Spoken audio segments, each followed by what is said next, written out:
আসসালামু আলাইকুম, welcome back to my channel kitchen studio by Tahmina. আজকে আমি তৈরি করব এই বট বা ভুড়ি ভুনা। এটা অনেকেই অনেকভাবে রান্না করে, তো আমি কিভাবে রান্না করি আজকে আপনাদের সাথে সেটাই শেয়ার করব।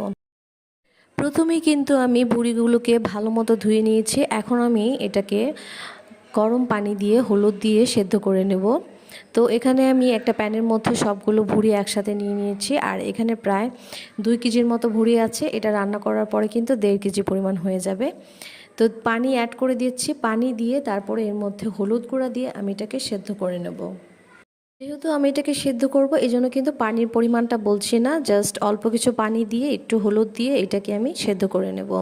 3 থেকে 4টা বলক আসলে কিন্তু আমি এটাকে নামিয়ে ফেলবো। আর এরকমভাবে সেদ্ধ করলে কিন্তু আপনার ভুঁড়ির মধ্যে হলুদ একটা কালার চলে আসবে, আর ভুঁড়ির মধ্যে যে ময়লা বা গন্ধ যায় ছিল সেগুলো কিন্তু সবই চলে যাবে এই পানির সাথে।